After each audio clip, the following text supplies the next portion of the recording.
Hello, everybody.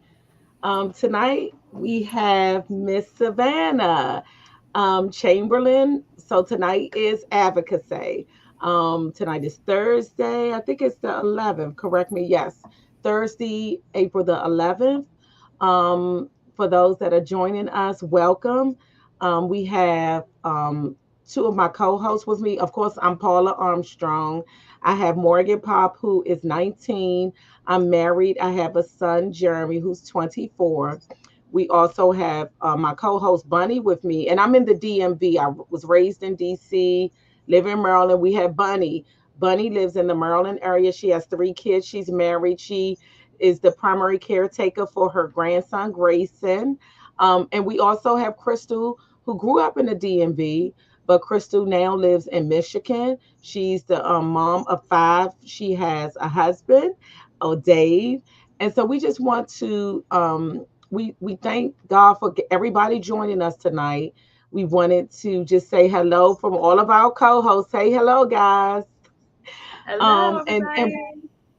and as I said, tonight we have Savannah Chamberlain. She's a mental health therapist. So we've been trying to get Savannah on the show for some time. So we thank you, Savannah, for taking time to join us. So with that being said, we're going to turn it over to you. Tell us a little bit about yourself. Tell us a little bit about your position, and then we'll go from there. Welcome, Savannah. Yeah. Alrighty. Hi, everybody. Thank you for having me. It's always hard talking about yourself, but a little about me. I was born and raised in PG County, Maryland. Been here my whole life. Proud PG County bred product. And what else? I went to college. At my undergrad was at Salisbury University.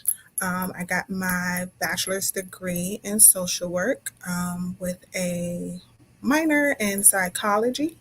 And then I went on to grad school at Morgan State University, where I got my master's degree in social work, also with a concentration in urban children, youth, and families. Throughout my work history, I have worked with kids since I was literally a kid. So I started at summer camps as volunteer.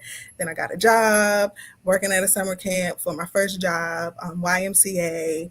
And then I had teaching assistant internships in high school. I was a job coach at a point in time for special needs population. That was my first time being able to interact with the special needs population. And then I interned at a middle school and during grad school. And yeah, I've been all over, but the common theme of it all has always been children and youth. So I guess you could call that my passion is working with children. Um, and so now I am at a middle school. I work at an alternative middle school in PG County, where I am the mental health therapist at the school. And yeah, I'm there 5 days a week, all day. And I have a caseload of students who I work with various needs. And yeah, that's me. I don't know if I covered it all, but that's a little about me, my background, where I come from. You covered enough that Okay. I can pack up Grace's bag and ship him right on to Untapped. Girl, Only I had Bunny. no idea. Oh, yes. Yeah, I would have been put you to the challenge with Morgan had I know you've been doing all that. I'm no Right, expert. I'm a right. novice. I'm a novice, but Hmm. I We'll have take it. We'll worked. take it. We'll take it. Now, before we start, tell us what a mental health therapist is. Oh, a mental health therapist. Oh, I've never been asked that. That's a good question. A mental health. I gotta sit and think about that. What am I? Um, a mental health therapist is someone who I won't say treats, but works with those who deal with mental health challenges. We provide support. services, resources to help strengthen the mind and the emotions and your behaviors, and provide you with tools to help you in your everyday life and improving your mental health needs, whatever they may be. Mm, that's savvy right there. And I think for real, when you think about it, in this day and time, that's affecting everybody. You Hmm. know, yeah. I mean, it's in your Everybody, everyday. Yeah, yeah. Mental health especially, is something that's totally on the rise. oh, Yes. for sure. And COVID was a major game Oh changer wow. when it came to mental health. It has impacted a lot of people, and especially the youth. What people Yes. have not realized, the youth were majorly impacted, and that's where we're finding a lot of behaviors skyrocketed after the pandemic, based off of just that whole experience of isolation and fear. It's created a lot of anxiety for people. So a lot of my youth, when I asked their parents, like, when did you notice some of these behaviors starting? And a good number of them say around the pandemic or after the pandemic happened. So the pandemic definitely played a role in impacting people's mental health, but also I think it shined a light on the importance of mental health as well. And Yes. it became much Yeah. more of a thing and less of a stigma. And that was kind of become a trend and a little popular. It's People the think, I norm. have It's a the therapist, I'm norm. going to see my therapist, and they use all of these therapy buzzwords. So Yeah. it hurt, but it also helped in a sense to bring light to the mental health sphere. I agree. Now, I Savannah, Yeah. how are the students assigned to you? Do they request services, the parents, or the teachers? That's a good question. So, it's it can be both. So anyone can technically request services. So if a student wants services, they could let me know, let their counselor know. If the parent wants services for their child, they can let their counselor know, let me know. So it's been a mixed bag, but typically, how we're doing it at my school to kind of streamline things. The counselor refer students that they think would benefit most from the services, and then they send the referral to me. But I have had a few cases where the parent directly, like, I may have had an interaction with them for some reason, and they find out about my services, and they're like, "I want my child in that. Sign me up. Let me know what I need to do." And then Mhm. I've also had students come to me and request to meet with me. Now, some students want to meet with me because they get out of class, and they see the other students out of class, and they're like, "I want to come, I want to come," and it's like, "Do you need to come? Are you okay? You're fine." But typically, the counselors provide the referrals, and then I reach out to the parents based off of the referrals that I receive. Are you the only mental health therapist within that school? Yes. So my school only has one mental health therapist. We also have a social worker, a behavior interventionalist, and two counselors. Wow. So we're Wow. pretty. What's the Oh, size you're of your pretty school? fast. Yeah. Well, my school is a much smaller population because it is an alternative school. So Mhm. kids get sent out of their neighborhood school for various behavioral reasons or any reason that they would get kicked out of their primary school. Then they get sent to my school. So we're a much smaller population. And we Mhm. have a few students who chose to come to the school just for the smaller setting because they feel that they thrive better in a smaller setting.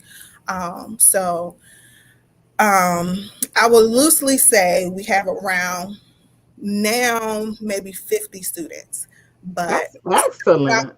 the In year the whole school with that staff, that's really good. That's excellent. Right.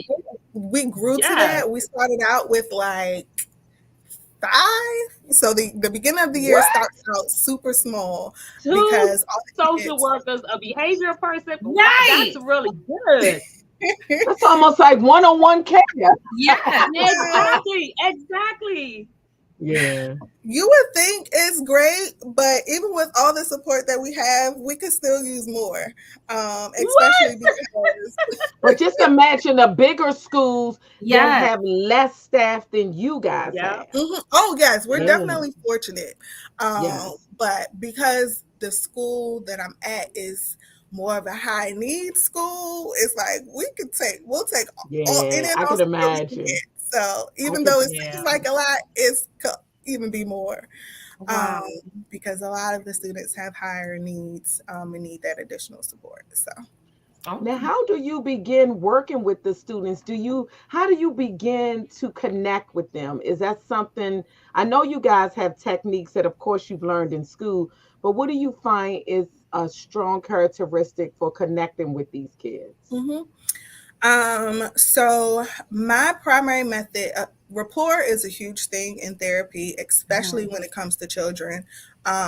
Before they open up their shell, they want to feel, you need to make them feel comfortable and want to talk to you and want to open up. Because for a lot of students, they may have never opened up to anybody ever before in their lives, especially in the African American population and community. We have a history of hush hush or being a strong person or not expressing yourself and your feelings. So rapport is a major foundation when it comes to therapy and a therapeutic relationship. So my first few sessions are always just get to know you type sessions. Relax, let your hair down, get to know me, I get to know you. um, and the nice part about my job is we utilize a lot of play therapy. So to make it not feel like therapy, but that you're Mm-hmm. just talking or you're doing something fun while we're digging deeper, or to help you loosen up. So I play a lot of Uno, a lot of Connect Four, Sorry. Um, and so usually our first session, I usually just do, I let them pick a game. So I have a plethora of games to choose from. I let them pick a game, and then I have a list of fun questions. So while we're playing, I tell them pick a number, and I'll pick from the list based off of the number that they gave me. And it'll be a really simple question like, who is your favorite superhero and why? Or um, who is someone that you admire and why? Um, what is three personality traits about you?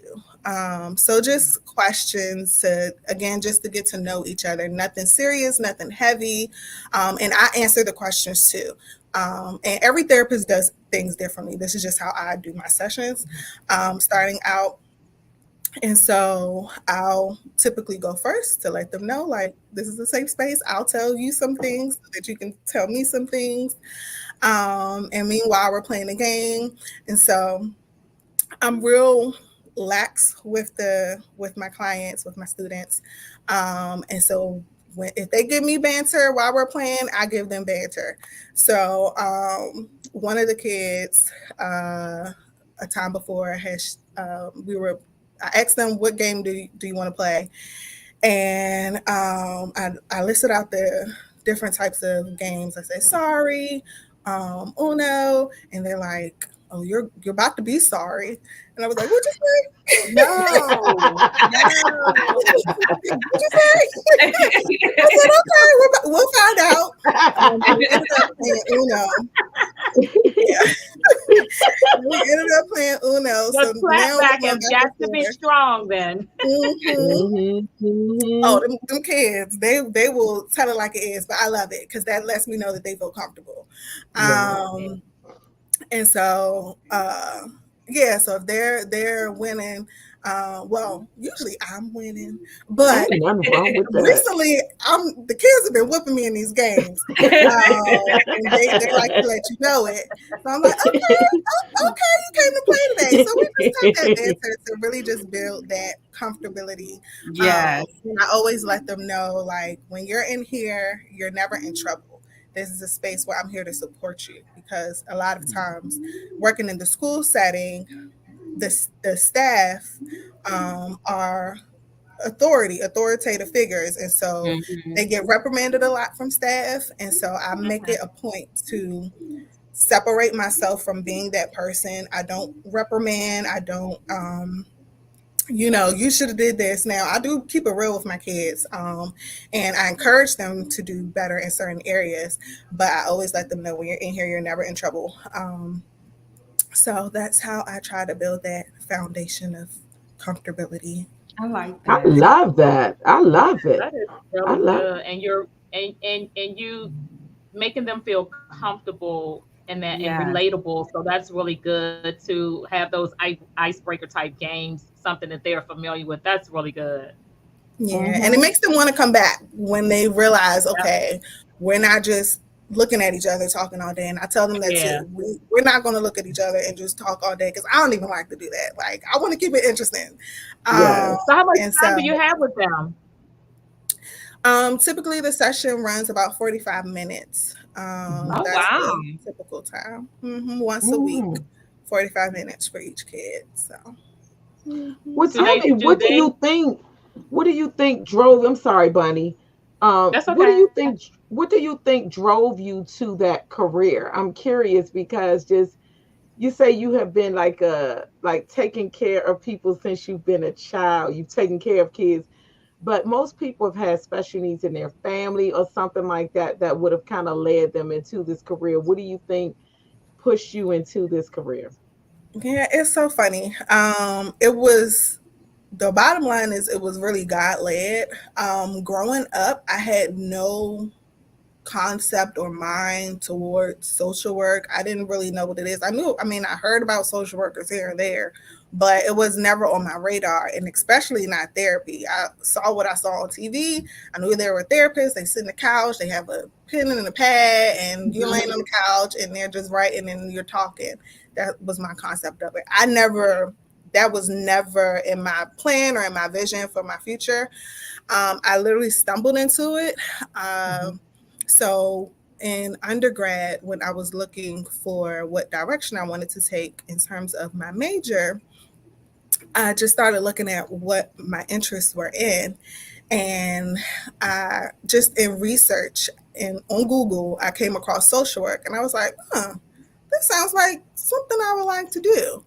And so it was between that and accounting. I was at this crossroads, and social workers were notorious for not making a lot of money. That's a myth, by the way. You can make great Mhm. money as a worker. Come on here with Um, your coins.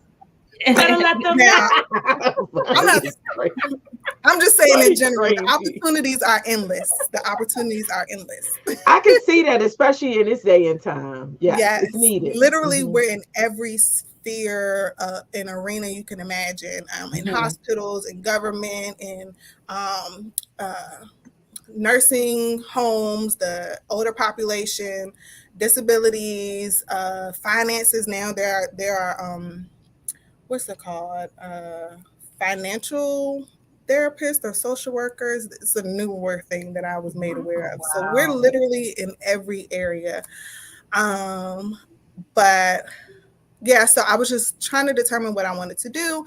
And I was like, okay, I could go where I know the money is at in accounting, or I could go where the heart is at in social work. And one thing about me, like growing up, I was that kid who, when the Feed the Hungry children came on, my mom can tell you, I was like a puddle. It always broke my heart. And Mhm. so that's where that nurturing aspect and giving back part came from me. So I prayed about it. And I really felt like the Lord was telling me to go in the direction of your passion and the money will follow versus just going somewhere for the money and you don't really have a passion in it. You'll burn out quicker. So that's Mhm. how I stumbled into social work. And so I finally declared it my major. I started taking the classes and I loved them. I was like, this is me through and through. So it was really a God led venture in how I got here. And once I That's started my class, amazing. I found out that social workers could be therapists. And so that's how I stumbled into therapy. I just happened to have an internship in it. And I was like, oh, therapists are social workers. And Yeah. therapists are usually either social workers or counselors.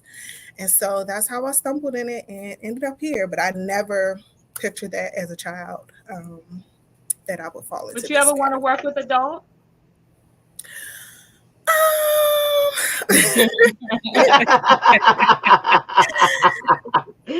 So at my previous job, before I was solely in the middle school, I worked in community mental health. And so I worked with as young as 3 up to, I think my oldest client was like 40 something. So I had a wide range of clients. So I got to dabble in working with adults.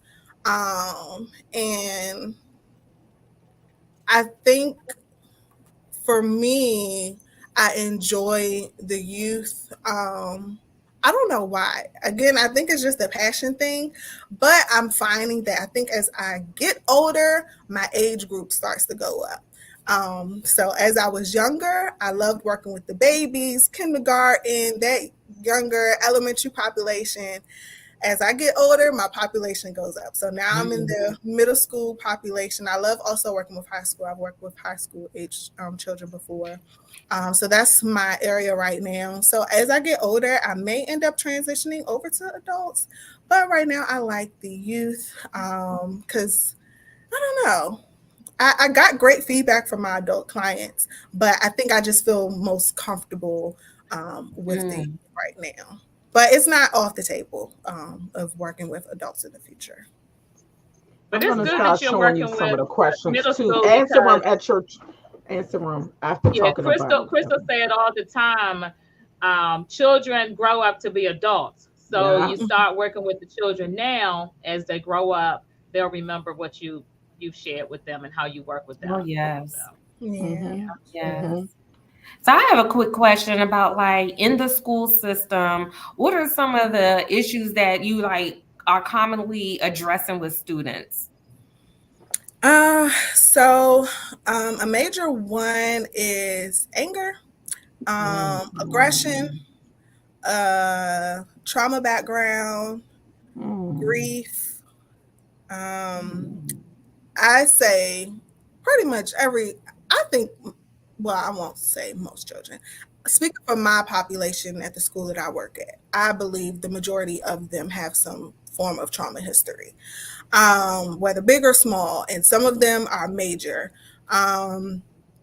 So because I work at an alternative school, the majority of the students have been sent to my school from their community schools for various reasons. So with that, you can presume that there's a lot of behavioral issues, and that stems from anger or trauma or grief or impulse control, lack of impulse control, poor regulation skills, self-regulation skills, conflicts with authority, depression. Yeah, it varies, but those are the common ones that we see. It's typically around the behavioral aspect, conflict aspect, and then you get those here and there with the emotional grief and depressive symptoms.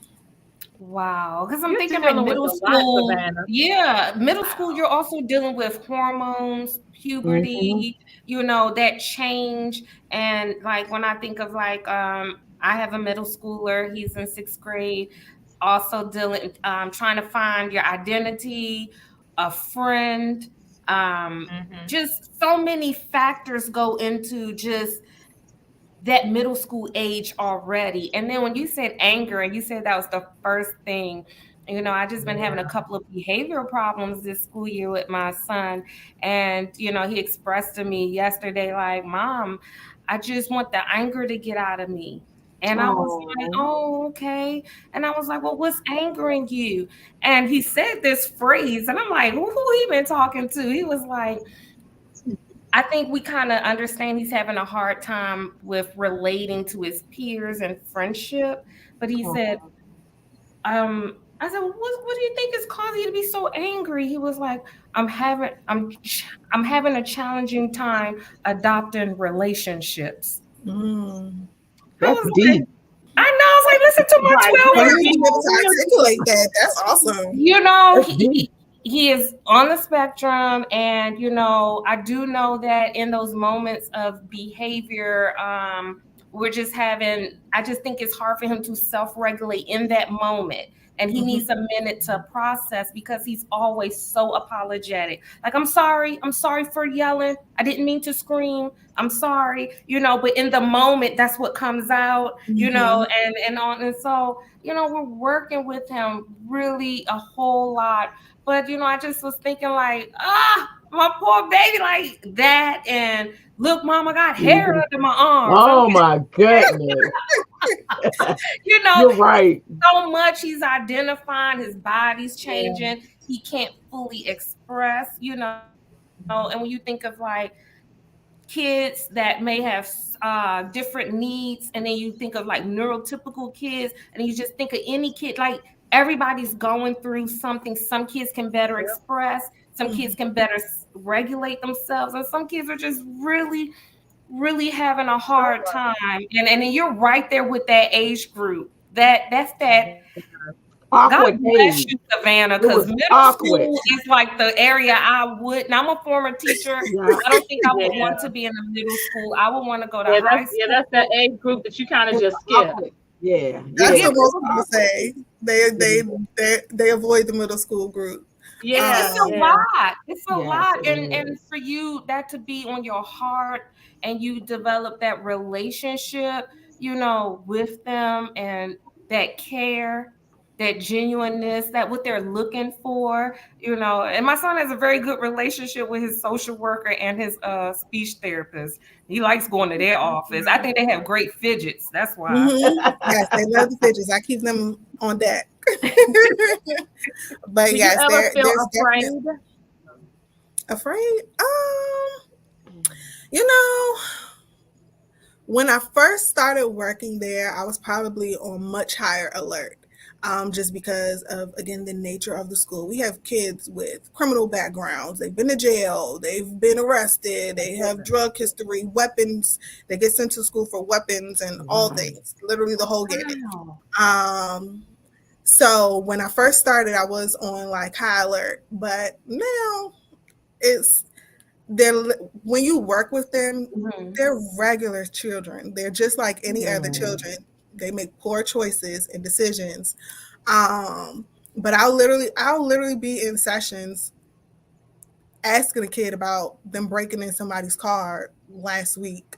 And like, it's a regular conversation. And it's unfortunate that that's a regular source of conversation that I have with a lot of the kids. But I just say that to say they're regular children. And so that eases my fears. Now, if there was, I'm trying to think if there's ever been a time. No, for the most part, I'm pretty comfortable. It's like a regular school, but just children with higher needs and different backgrounds. But my secret weapon for, I think, why I feel so safe is because I'm very intentional about relationship building and making those connections. So I'm like, if God forbid anything happens, I'm the one everybody likes. So leave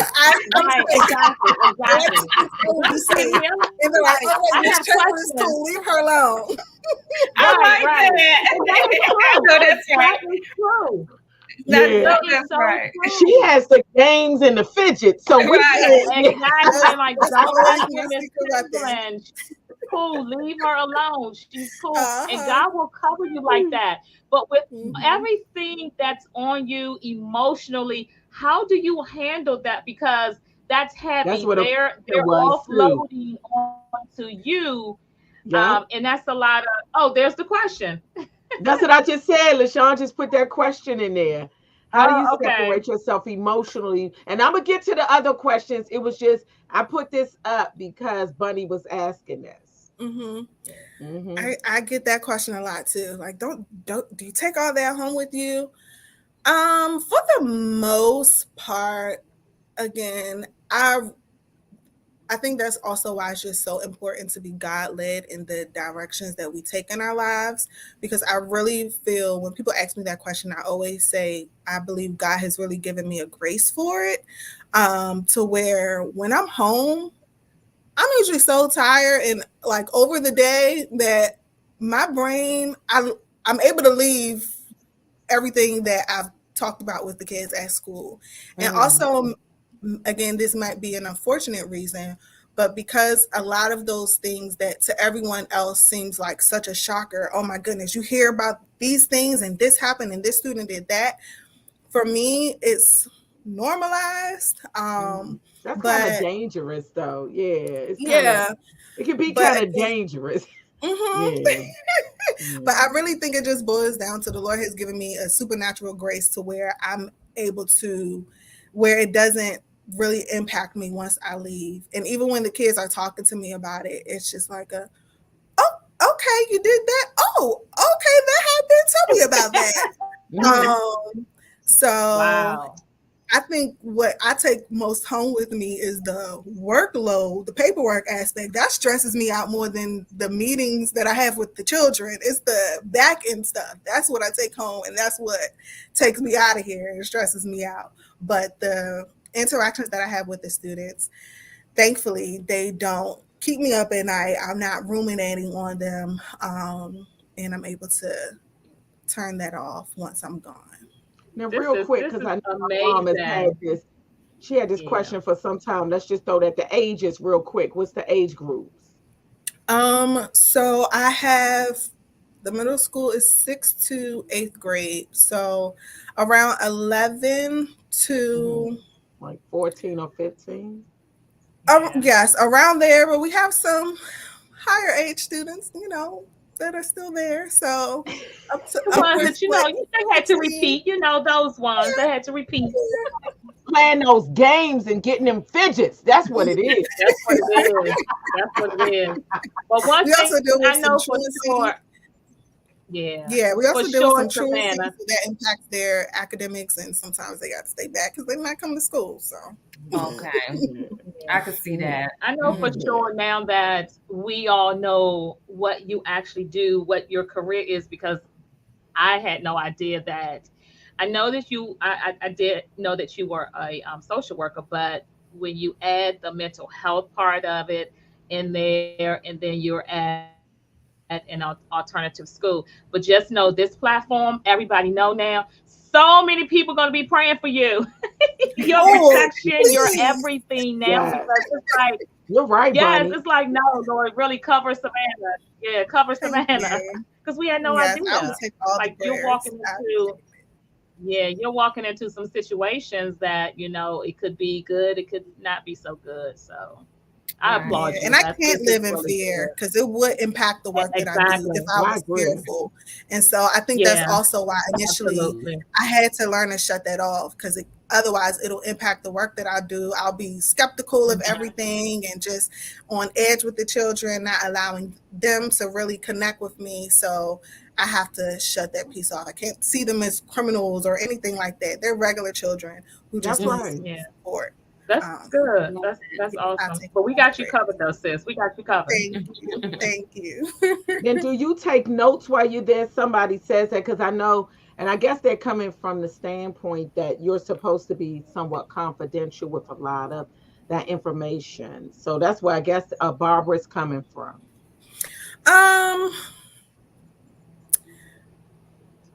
While I'm in sessions, for the most part, I'll say this, every therapist does things differently. Now, a key part of our profession, am I breaking up? No. Okay.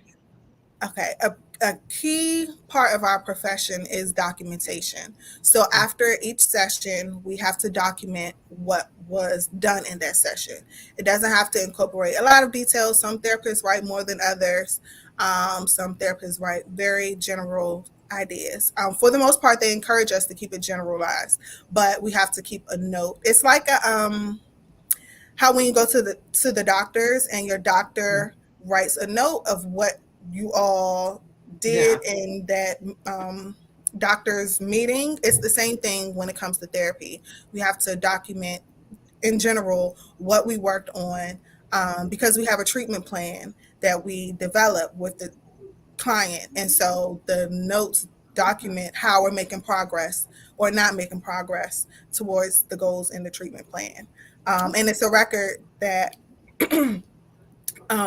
if they want access to, they could have access to see that record of their history in therapy. Okay. But Makes while sense. we're in sessions, I, for the most part, don't really take notes. But again, it varies for each person. Some people may take notes to try to remember what was said so that they could document it later. For me, I may write 1 or 2 words, again, just so I can remember once the session is over, okay, this is what we did, and I can finish it out. But also because a lot of times I'm playing games with the kids, I need both of my hands. So it doesn't even really let me to be able to write notes. But every And therapist then does. that makes them to know the child in front of you, to know that they're the priority. And Absolutely. yeah, and so they I can trust you more. understand Yep. that. Mm-hmm. And that's what Mm-hmm. they encourage us to do, to not, Mhm. if you are writing notes, it shouldn't typically be, it's not like in the movies. Now, again, some therapists might do that, but the therapists that I know, most of us don't do that. We're not sitting there on a notepad just writing while people are talking. It's Mm-hmm. just a regular conversation. And again, like I said, you may write something here and there just so you can remember, or if it's a noteworthy comment made or discussion had that you may want to revisit next week or something like that, you may just write that down for memory's sake. But for the most part, we're not just writing notes the whole session while they're Okay. talking.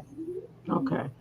Ghostan asks, how many children are on your caseload? I know you said you had like 50 kids in the school, but Mm-hmm. I'm imagining all of them are not part of your caseload, correct? No. Okay, okay, okay. Um, so again, my school is different than the average school.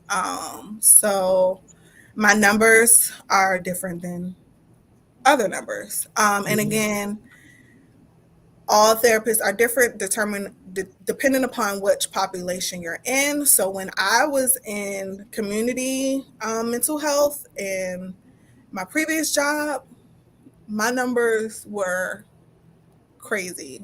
Up, I'm not even going to tell y'all what those numbers were, but Wow. Oh my more goodness. than 50, 60. Now, granted, I wasn't seeing them every week, but the caseloads really vary depending on where you work. Some, this is, I won't say that, but yes, the numbers vary. But where I am now, I have about 17, and I'll probably be at around 20 by the end of the month. And that's typically where we cap it off in my where I work. Okay. We usually try to stick to around like 22 max, um, just because it's a lot. And especially depending on what kind of clients you have, you may have more higher risk clients, which require more attention and care.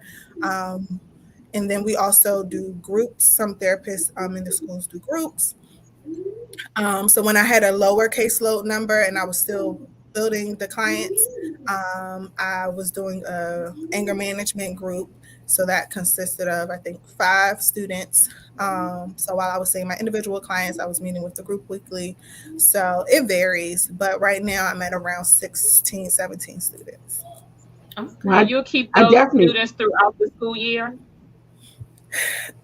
Yes, that is the intention. But again, because of the nature of the school that I work at, we have kids coming in and out all the time. Oh So wow, they may be there for 3 months and then they get kicked out of my school. that's And deep right there. Oh, then I thought your school was the school that will keep them when they get kicked out of the other school. you would think, but So where would they go next after your school if they get, if Right, your school is the alternative? I thought that was the end of the road.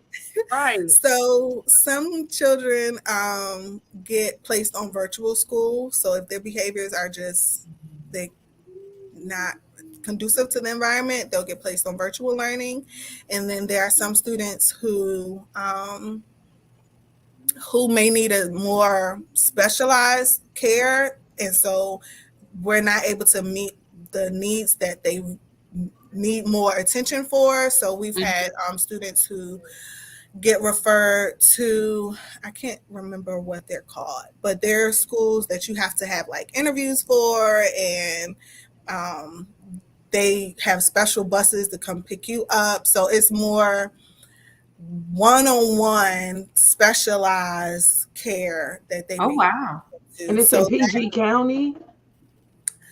Not all of them. And that's the challenge, is that some, like, one is in Baltimore, some ones I think in DC. So it's a handful of them, but they're all over. So that's more of like if it's really needed, and you have to be accepted into those schools. So it's not guaranteed that you'll get into those, but that's just one instance of why they may leave, if this environment is just not helpful for them and they need more specialized care. But that's fewer cases. Most cases they get placed on virtual school because their behaviors are too much, or they get withdrawn because they're moving or something like that. So my school is always changing, always shifting, which can be a stressful part of the job because it's hard to have consistency. And again, it's just because my school, other schools don't have that problem because their kids are there all year. But at my school, the numbers are always going up and down. So I've probably had around between 40 and 50 referrals all school year, but all of those kids don't end up on my caseload for one reason or another. Okay. So they may leave, or they may start out in getting enrolled and then get sent out for behaviors, or the student themselves refuses services. They don't want to meet with me, so then they get closed, or their parents don't want them to meet with me, so they get closed. So it fluctuates for me. Well, I thought this was beautiful, and I wanted to put this up there. This is from your sister. I thought that was really nice. Yes. That was so beautiful. Wow. It's great when you can say something about your sibling that's really nice. And of course, you didn't mention that, but you do have one sister, correct? Yes, I have a sister who's my best friend. Hi, sister. Oh, that's beautiful. That's beautiful. Yes. Yeah. It was another question. When it's time, are they ready to move on to the next school, or do you stay in contact with them? How does that? Do you build relationships with some of your kids? That's a great question. Unfortunately, one of the hardest parts about my job is that once they're gone from me, they're gone because of the nature of confidentiality and all of that. So once they are no longer my client, for the most part, I can't have any communication or interactions with them afterwards. Even just in our arena as therapists, we're taught that if we see one of our clients out in the streets, we don't speak to them unless they speak to us first, due to, again, the nature of confidentiality. God forbid, we're like, hey, so-and-so, and they're with someone that doesn't know they're in therapy, and now they're like, who's that? And that puts them in an uncomfortable spot. So just because of the nature of my job, once they're no longer my client, they move on. We usually try to connect them. So in the school setting, we try to connect them with care at the school that they're going to next. So for my 8th graders, when they move on to high school, if they desire services in high school, we try to get them connected while they're still with me to facilitate a smoother transition if possible. That's not always possible. And then sometimes the kids are like, I don't want to start out with therapy. I want to see how high school goes. And then if I need it later on, I'll sign up or something. And a lot of times, again, the nature of my school, once the school year ends, the majority of kids go back to their neighborhood schools. And so they get sent back if they get kicked out again. Wow. But you have just a small group of students whose parents and the students choose to return, but it's literally like 5 kids, if that, who choose to come back. Other than that, we start from scratch every school year. So the Are relationship there any usually ends. I'm sorry, go ahead, Savannah. I'm sorry.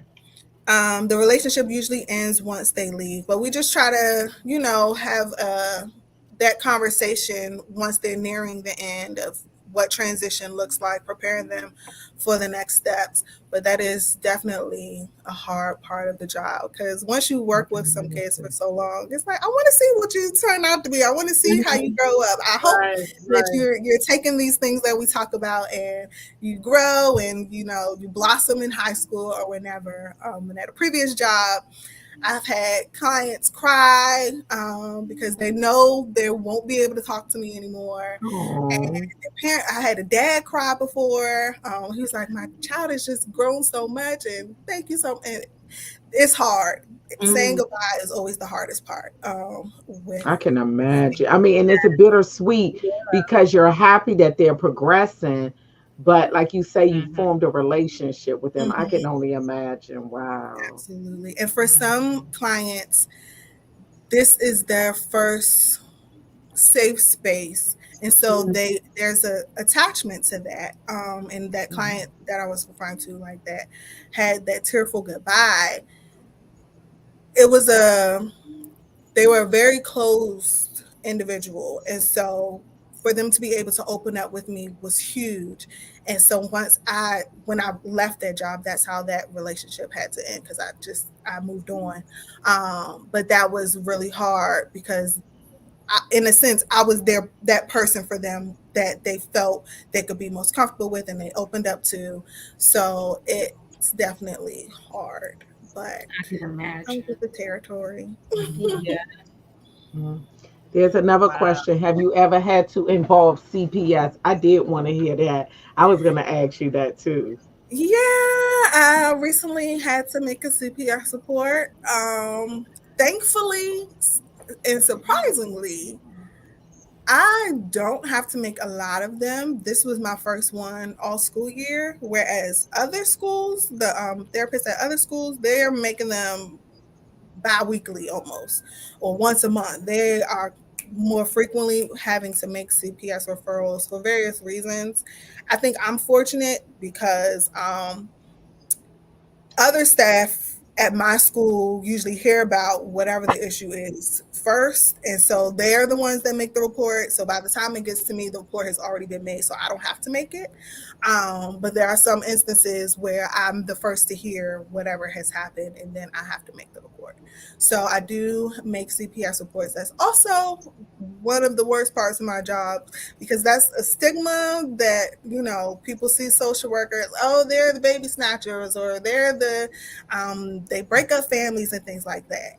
No social worker or therapist that I know wants to do that, but it's also an important part that needs to be done when necessary, because there are kids who are abused sexually, physically, in various ways, and someone has to be that voice for them. And make sure that they're protected and safe. So from time to time, I do have to make CPS reports, and it's not fun because sometimes the parents are not happy about it, and you may get cussed out. You may not. You may. Do they know that you are the reports identified that you are the one that filed the report? Typically, yes. Just because the nature of my field, I am a mandated reporter, so I think I could if I wanted to. I don't have to give my name, but it doesn't make sense not to. So usually they have my name, but yeah, it's just a part of the job and comes with it. Wow. We have another question. Would you open your own clinic?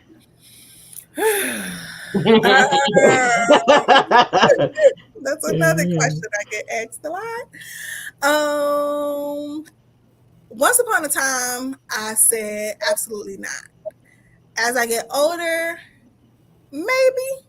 It's not a burning desire. I don't mind working for somebody else. and then I can go home and clock out versus, having to still work when you go home because you're the one running it. But at the end of the day, I never know what the Lord has planned. So I'm not completely closed off to it. But as of right now, that's not on my list of to do. If it happens, maybe it happens. But as of right now, I'm content where I'm. I think you would be great. Yeah. I did. These questions are coming left and right. I'm trying to get some of them in there. Yes. Yeah, some great questions. Do you tell parents what they talk about? No. So one of the biggest pieces of therapy is confidentiality. So I always give the spiel before anyone starts with me, and most therapists do, or they're supposed to, that what you say in here stays in here. And there are only 4 exceptions to that rule. So 1, if someone is hurting you, if you want to hurt yourself, or if you want to hurt someone else. And the 4th one is if you give me permission to share with someone else. Other than that, anything that we talk about stays between us. So their parents aren't told anything unless it's falls under one of those 4 things. So if they're talking about suicidal thoughts or anything like that, then I have to inform the parents. If the kid discloses that they're cutting themselves or something of that nature, then I have to disclose that to the parents. But outside of those major things, I don't share with parents unless the child wants me to. So even if I think it's something that is important for the parent to know, but it's not something that I have to tell them, I will ask, do you feel comfortable with me sharing this with your parent? And a lot of times they'll say yes, but if they say no, then I don't share it. So, yeah. I really love this question that Jillian just posted. I was just giving, yes. Is that what the one? She posted another okay, one. no, let me put another. Oh, okay. I'll put that one up, Bunny. That one, yes. Yes. As a MSW, are you clinical as well? Was that the question you were referring to? Yes. Yes. Okay. That's the one, Bunny, right? Okay. So I'm working towards my next licensure. Pray that by the end of this year, I will become an LCSW. Prayers up, Lord, do it for me. But there are steps before you get there. So I have to hold my current licensure for a certain amount of time, and I have to meet a certain amount of requirements.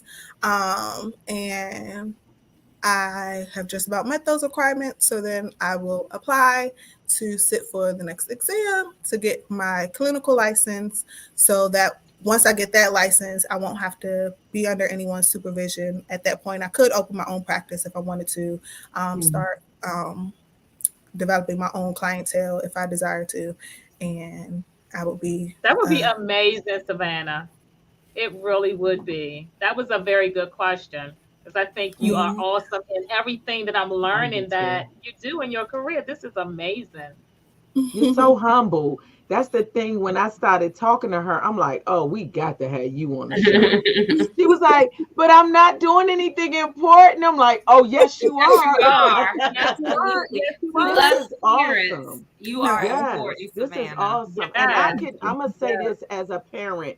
If I had a child that was going through something, I would want them to see you, because for me, it's like a child, people think that just because you're in that profession, it's going to automatically work out, but that's not always true. Your child got to connect with these people. Exactly. And when you bring yourself down to the level of a child so that they can connect, and then you start, working on them, that's a blessing. That's a skill. Everybody don't have that skill. No. So you definitely know that was the Lord.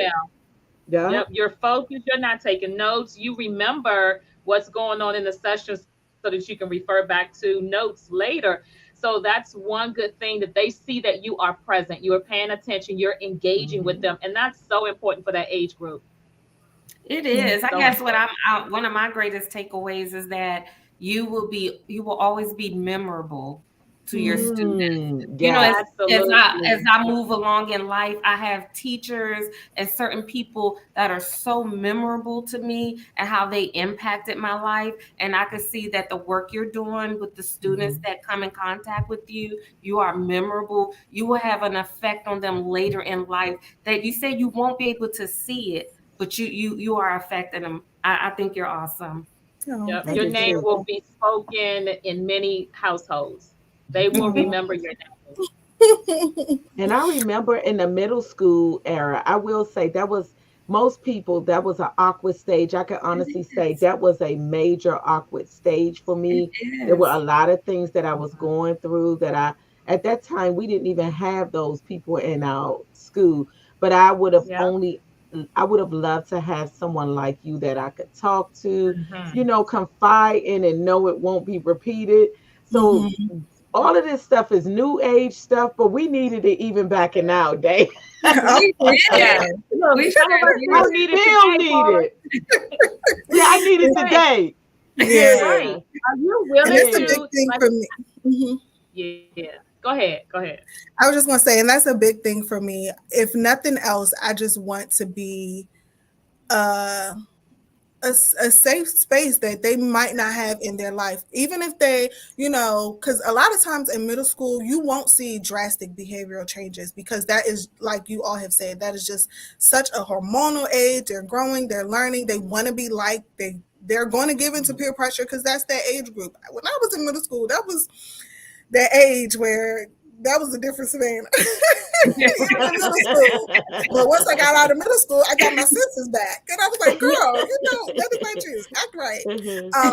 And so the kids, a lot of times, you're not going to see major outward changes in middle school. It's really just about planting those seeds and building that relationship to where they have someone that they feel comfortable talking to, have a space to express their emotions that they might not have elsewhere, and just have that support. Because in that age group, you feel a lot of times that people are against you. They're pointing the fingers at you. You're always in trouble.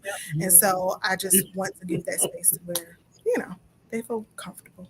Yeah. I know we have a question on the screen, but I did want to ask you from this platform, now that we know everything that Savannah does and how much knowledge you have to work with those with mental illness, how open are you when, and I'll say church people, say, hey, Savannah, I didn't know you did this, that, and the other.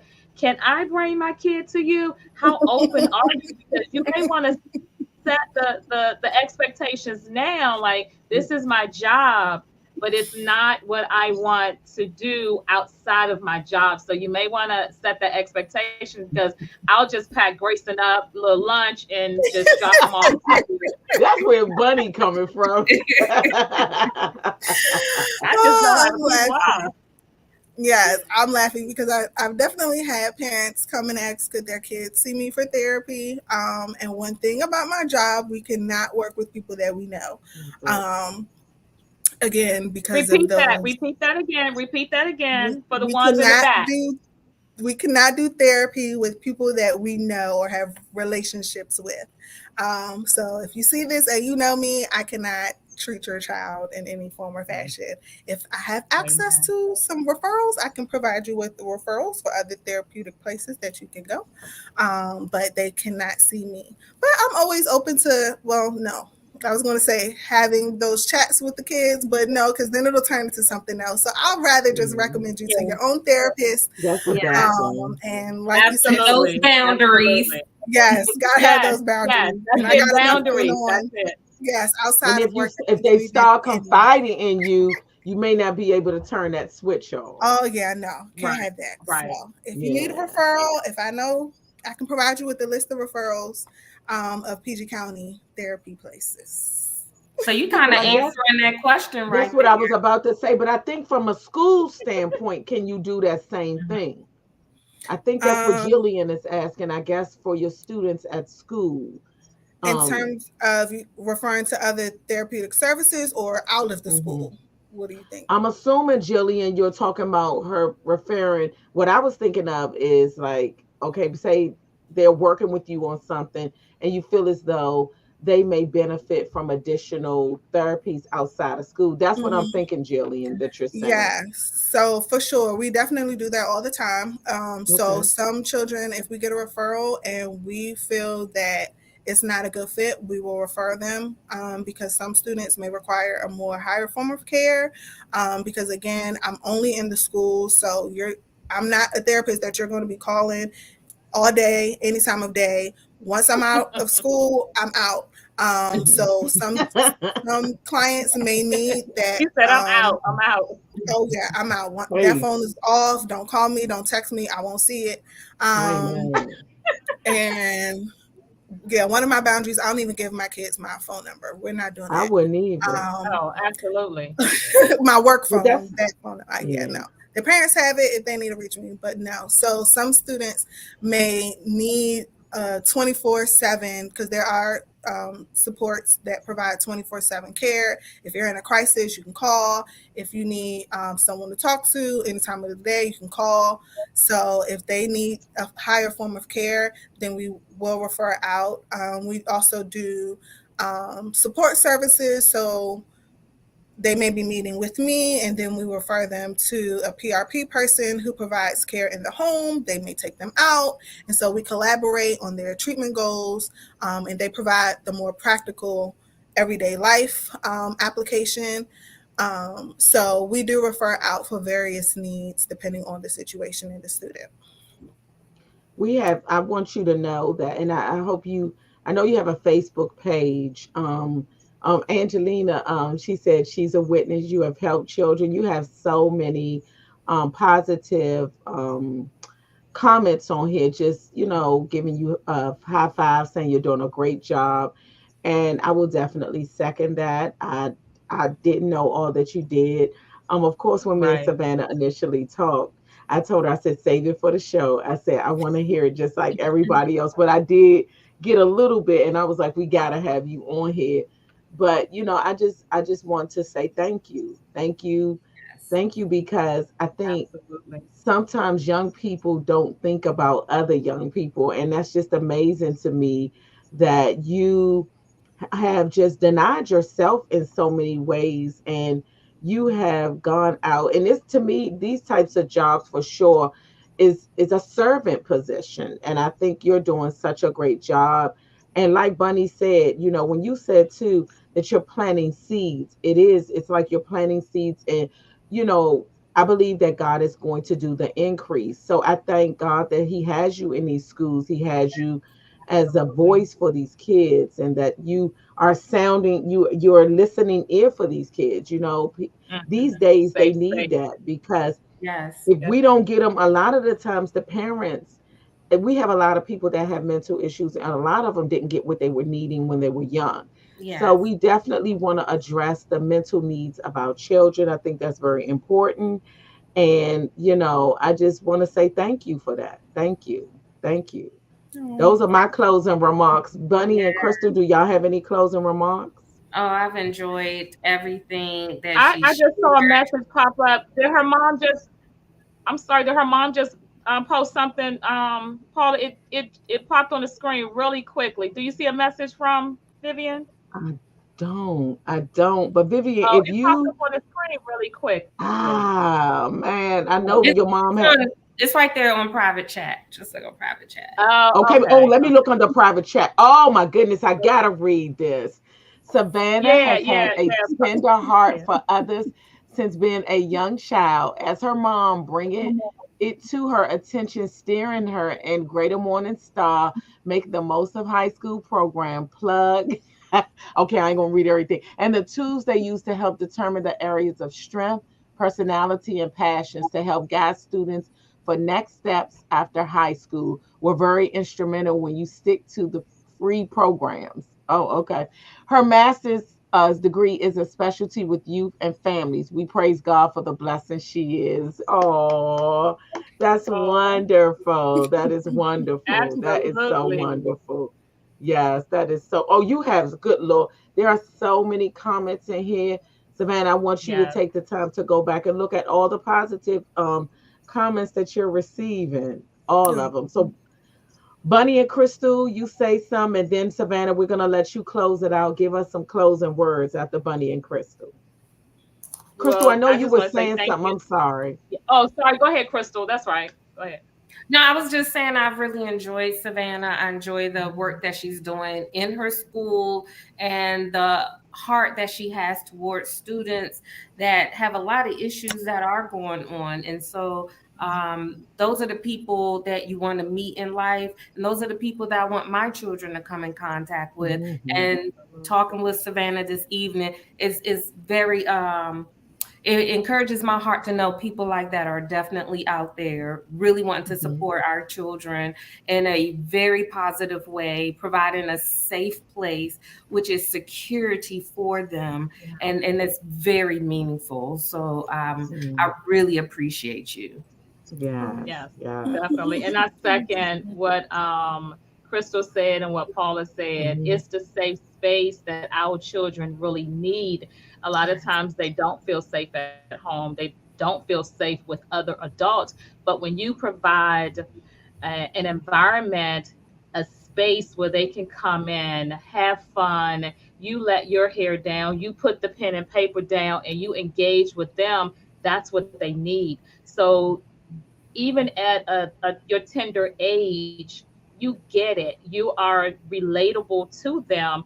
Even with all their behavior issues, you're looking past that. You're trusting God that He's going to protect you and that He's going to give you everything that you need to continue to work with some of children that other teachers would not want to work with. So you're doing something that maybe the next teacher would not want to deal with. So my prayers are with you. Thank God for people like you, Savannah. I had no idea that you had stepped into an area to work with children with behavior issues.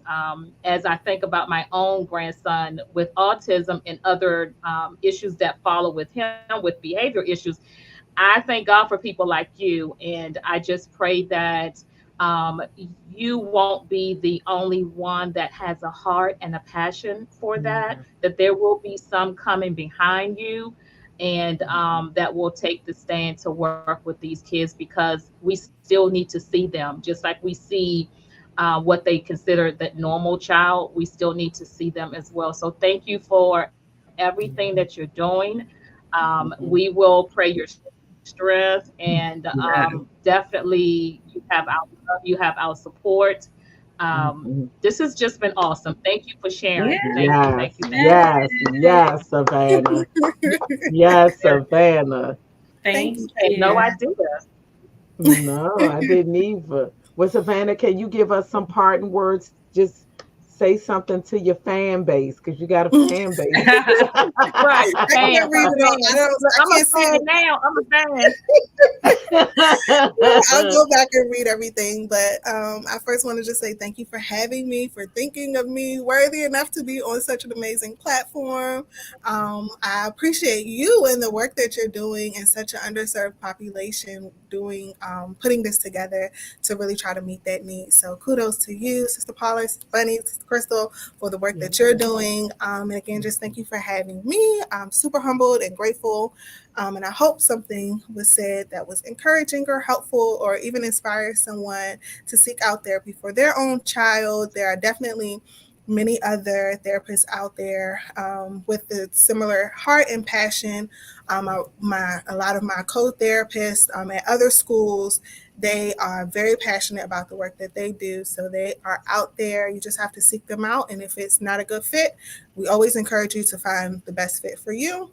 And I also just want to encourage parents also to receive their own support. Therapy is not just for kids.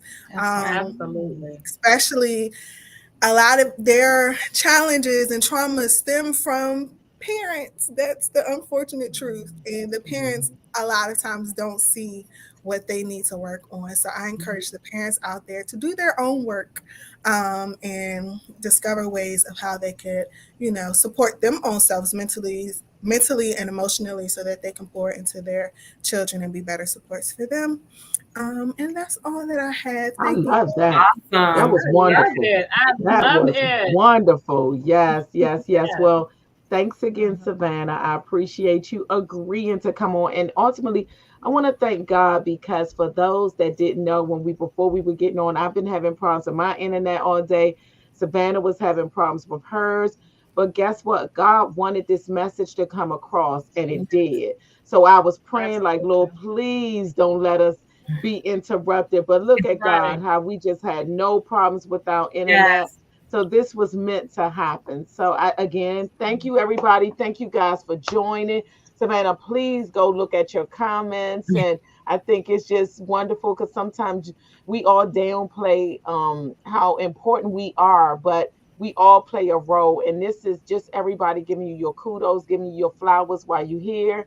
This and just helping you to understand how big of a role you play. Even though you think you don't, you're playing a great role. So good night, everybody. Your dad said amazing, George Savvy. To God be the glory. I know what that acronym means. Yes. So again, everybody, have a great weekend. We hope to see you back next Thursday on Advocacy. We thank God for this great show. And we have another great show waiting for us next Thursday. So come back and join us, everybody. Good night, everybody, and have a great weekend. Good night.